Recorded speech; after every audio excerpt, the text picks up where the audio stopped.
당신의 어머니가 억울하게 죽임을 당했다는 사실을 20년이 지나서야 알게 된다면 당신은 어떻게 하시겠습니까? 1504년 조선 제10대왕 연산군은 금단의 상자를 열었습니다. 그 안에는 자신의 어머니 윤씨가 사약을 받고 죽어간 진실이 담겨 있었습니다. 그날 이후 한양의 거리는 피로 물들기 시작했습니다. 하지만 많은 분들이 모르시는 사실이 있습니다. 연산군의 광기는 갑자기 생겨난 것이 아니었습니다. 그것은 이미 그의 어머니 패비 윤씨에게서 시작된 대를 이어 흐르는 비극의 강물이었습니다. 오늘은 조선왕조 500년 역사상 가장 비극적인 모자관계 패비 윤씨와 연산군의 이야기를 들려드리겠습니다. 그들은 왜 그토록 비슷한 길을 걸었을까요? 그리고 그들의 광기 뒤에 숨겨진 진실은 무엇일까요? 1473년 한 여인이 세자빈으로 간택되었습니다. 그녀의 이름은 윤씨, 하만 부원군 윤기견의 딸이었습니다. 윤씨는 아름다웠습니다. 실록에는 용모가 단정하고 아름다웠다고 기록되어 있습니다. 하지만 그녀에게는 아름다운 외모보다 더 강렬한 것이 있었습니다. 바로 불같은 성격이었습니다. 여기서 한 가지 흥미로운 사실을 말씀드리겠습니다. 윤 씨의 집안은 대대로 강직하고 불같은 성품으로 유명했습니다. 그녀의 아버지 윤기견도 고든 성격으로 알려진 인물이었습니다. 현대 유전학에서는 성격의 약 40에서 60%가 유전적 요인의 영향을 받는다고 합니다. 윤 씨의 격렬한 성정은 이미 그녀가 태어날 때부터 예정되어 있었던 것일지도 모릅니다. 1476년 세자였던 성종이 왕위에 올랐습니다. 윤 씨는 자연스럽게 왕비가 되었습니다. 그녀의 나이 불과 21살이었습니다. 젊은 왕비 윤 씨는 처음에는 궁궐 생활에 적응하려 노력했습니다. 하지만 곧 문제가 드러나기 시작했습니다. 조선시대 왕비에게 요구되는 것은 단순했습니다. 조용히, 온화하게, 왕을 내조하고 후궁들과 원만한 관계를 유지하며 시어머니인 대비를 극진히 모시는 것. 하지만 윤 씨는 달랐습니다. 윤 씨가 왕비가 되었을 때 성종에게는 이미 여러 명의 후궁이 있었습니다.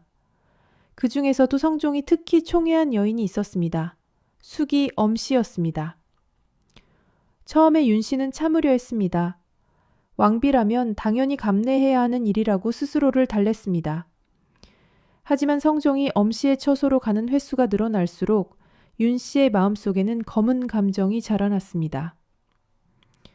1477년 윤 씨가 왕비가 된 지 1년이 지났을 무렵입니다. 실록에는 왕비가 후궁 엄씨를 시기하여 심한 말을 하였다는 기록이 나옵니다. 단순한 말다툼으로 시작된 일이었지만 이것은 시작에 불과했습니다. 윤 씨의 질투는 점점 더 격렬해졌습니다. 그녀는 엄씨가 왕을 만나러 가는 것을 막으려 했고 엄씨의 처소로 가는 성종을 붙잡고 울기도 했습니다. 그는 더 이상 윤 씨의 처소를 찾지 않았고 다른 후궁들의 처소로만 갔습니다. 윤 씨는 이것을 견딜 수 없었습니다. 그녀의 정신 상태는 더욱 불안정해졌습니다. 밤마다 악몽을 꾸었고 환청을 듣는다고 호소했습니다. 궁녀들은 윤 씨가 혼자 중얼거리거나 허공을 보며 대화하는 모습을 목격했습니다. 방에서 물건을 집어던지고 소리를 지르기도 했다고 합니다. 현대 심리학으로 보면 이것은 감정 조절 장애의 전형적인 증상입니다. 윤 씨는 심각한 정신병적 증상을 보이고 있었습니다. 극심한 스트레스와 죄책감 그리고 고립감이 그녀의 정신을 무너뜨리고 있었던 것입니다. 1478년 상황은 더욱 악화되었습니다. 성종이 또 다른 후궁을 총애하기 시작했습니다. 귀인 정씨였습니다. 정씨는 젊고 아름다웠으며 성종은 그녀에게 완전히 빠져들었습니다. 윤 씨는 이것을 견딜 수 없었습니다. 어느 날 밤 성종이 정 씨의 처소에서 돌아왔습니다. 윤 씨는 성종을 기다리고 있었습니다. 그리고 따졌습니다. 성종은 피곤한 표정으로 윤 씨에게 질투를 그만두라고 말했습니다. 이것은 왕비로서 합당한 행동이 아니라는 것이었습니다. 그 말에 윤 씨는 폭발했습니다. 궁녀들이 급히 달려왔지만 윤 씨는 진정되지 않았습니다. 그 모습은 왕비라기보다는 이성을 잃은 여인에 가까웠습니다. 이 사건 이후 인수대비는 윤 씨를 불러 엄하게 꾸짖었습니다. 왕비가 질투하는 것은 칠거지약의 하나이며 스스로를 다스리지 못하면 왕비의 자리를 유지할 수 없을 것이라는 경고였습니다. 칠거지약, 조선시대 여성이 남편에게 쫓겨날 수 있는 7가지 이유 중 하나가 바로 질투였습니다. 인수대비의 경고는 단순한 꾸지람이 아니라 위협이었습니다. 하지만 윤 씨는 바뀌지 않았습니다. 아니, 바뀔 수 없었습니다. 윤 씨의 상태는 더욱 악화되었습니다. 실록의 기록을 자세히 살펴보면 윤 씨에게는 몇 가지 특이한 증상이 나타나기 시작했습니다. 첫째, 의심과 피해 의식이었습니다. 윤 씨는 후궁들이 자신을 모함한다고 믿었습니다. 궁녀들이 자신을 감시하고 인수대비에게 고자질한다고 생각했습니다. 심지어 성종이 자신을 버리고 다른 여자를 택하려 한다고 확신했습니다. 둘째, 감정의 극단적 변화였습니다. 어느 순간에는 조용하고 차분했다가 갑자기 격렬하게 화를 냈습니다. 울다가 웃고 웃다가 다시 우는 모습도 목격되었습니다. 이것은 양극성 장애나 경계성 성격 장애의 증상과 유사합니다. 셋째, 충동 조절에 실패였습니다. 화가 나면 순간적으로 폭발하고 나중에 후회했습니다. 하지만 그 후회가 다음번 폭발을 막지는 못했습니다. 실록에는 왕비가 궁녀를 때려 상처를 입혔다는 기록, 왕비가 식사를 거부하고 방에 틀어박혀 나오지 않았다는 기록, 왕비가 밤새 울부짖어 대전에까지 소리가 들렸다는 기록이 있습니다. 여기서 우리는 한 가지 중요한 질문을 던져야 합니다. 윤 씨는 정말 단순히 나쁜 성격을 가진 여자였을까요? 아니면 정신적 질환을 앓고 있었던 것일까요? 현대 정신의학의 관점에서 보면 윤 씨는 여러 가지 정신질환의 증상을 보이고 있었습니다. 감정조절장애, 충동조절장애, 피해망상, 그리고 어쩌면 우울증까지. 하지만 조선시대에는 정신질환이라는 개념 자체가 없었습니다. 사람들은 윤 씨의 행동을 악한 성품 또는 덕이 없음으로 해석했습니다. 도움이 필요한 환자가 아니라 처벌받아야 할 악인으로 본 것입니다. 1479년 10월 왕비 윤 씨는 폐위되었습니다. 조선 역사상 왕비를 폐위시킨 경우는 매우 드물었지만 윤 씨의 경우는 너무나 명백했습니다. 윤 씨는 궁궐에서 쫓겨났습니다. 왕비의 옷을 벗고 평민의 옷을 입었습니다. 왕비로서 누렸던 모든 것을 빼앗겼습니다. 하지만 가장 큰 고통은 따로 있었습니다. 아들 윤과의 이별이었습니다. 윤 씨는 궁궐 밖으로 나갔습니다. 그녀가 간 곳은 친정이었습니다. 하지만 친정에서도 그녀를 환영하지 않았습니다. 왕비에서 폐위된 딸은 가문의 수치였기 때문입니다. 폐위 이후 윤 씨의 모습에 대해서는 기록이 많지 않습니다.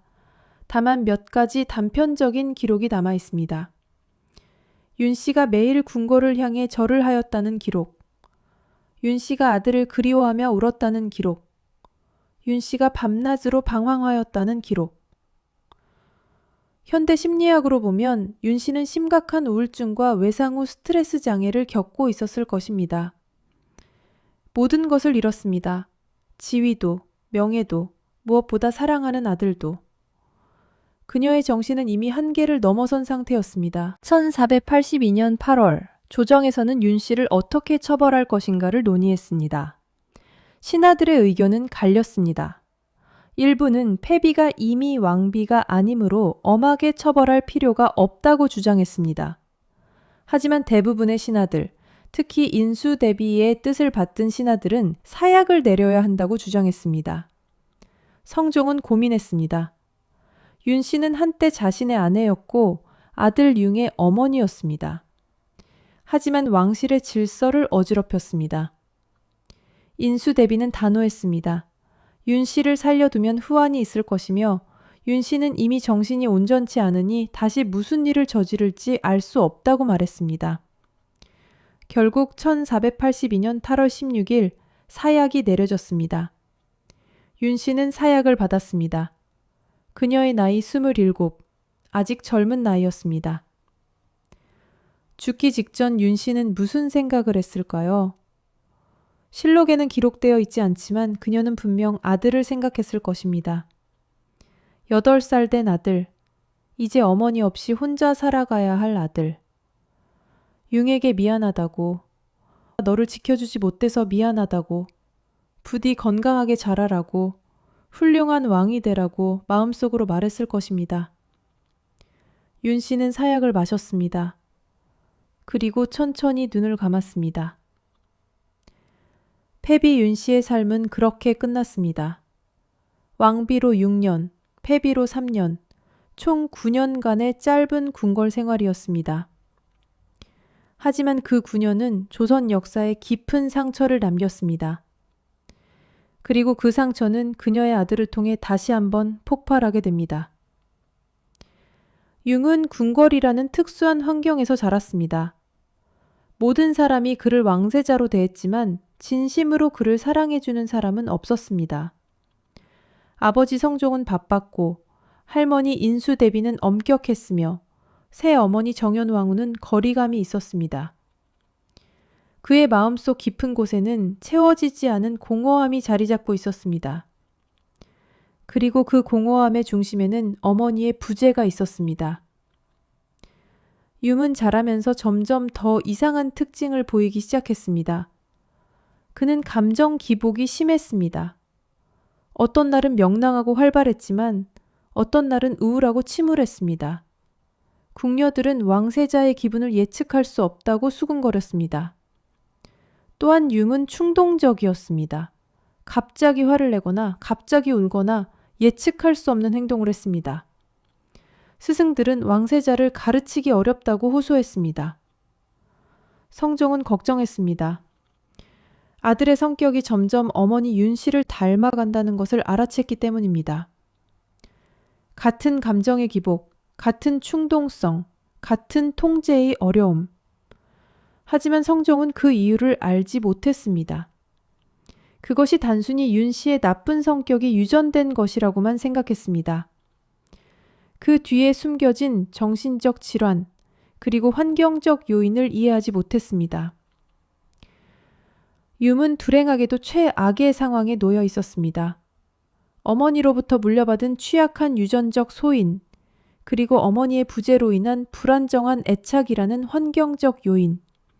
이 두 가지가 결합하여 융을 어머니와 같은 길로 이끌고 있었습니다. 왕세자였던 융이 왕위에 올랐습니다. 조선 제10대 왕 연산군입니다. 그의 나이 21살이었습니다. 초기 연산군의 모습은 놀랍습니다. 역사 드라마나 영화에서 보여주는 폭군의 모습과는 전혀 달랐습니다. 실록의 기록을 보면 초반 연산군은 상당히 성실한 군주였습니다. 매일 아침 조회에 참석했고 신하들의 상소를 꼼꼼히 읽었으며 정책 결정에도 신중했습니다. 하지만 그 아래에는 아무도 보지 못한 균열이 있었습니다. 연산군은 가끔 이상한 질문을 했습니다.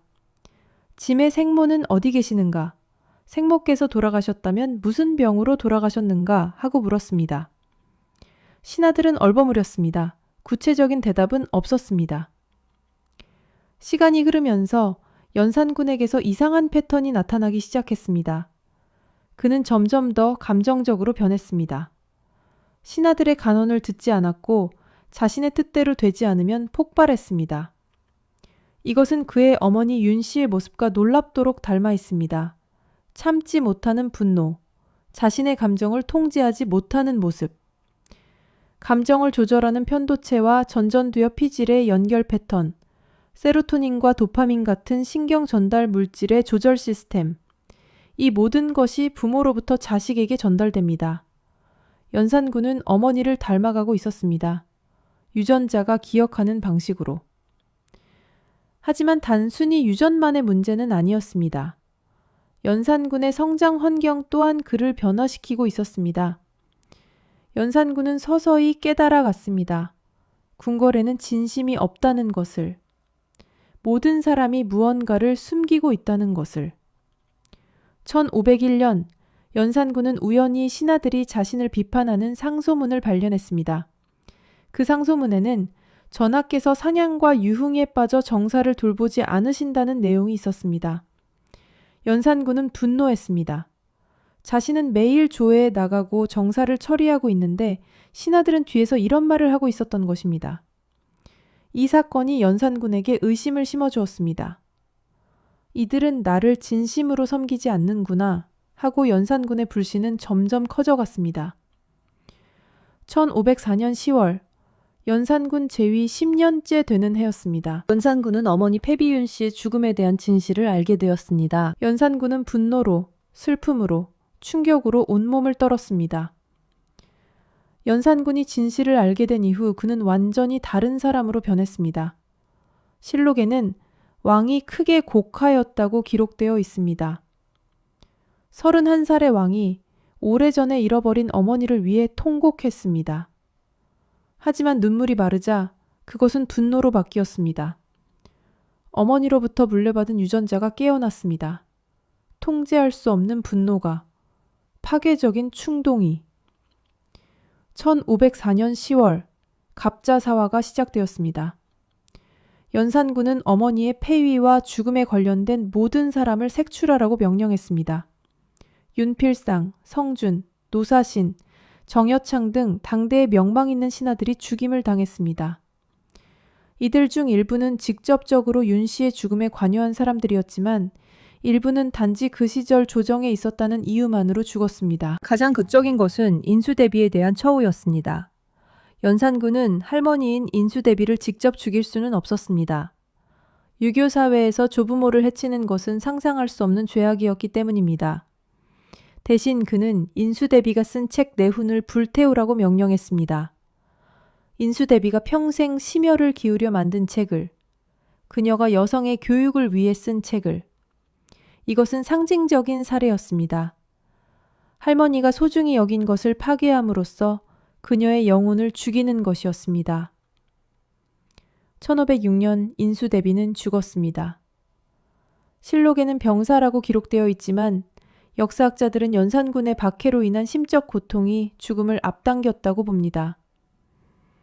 하지만 복수는 연산군에게 평화를 가져다 주지 못했습니다. 오히려 그는 더욱 깊은 어둠 속으로 빠져들었습니다. 갑자사화 이후 연산군의 폭정은 통제불능 상태가 되었습니다.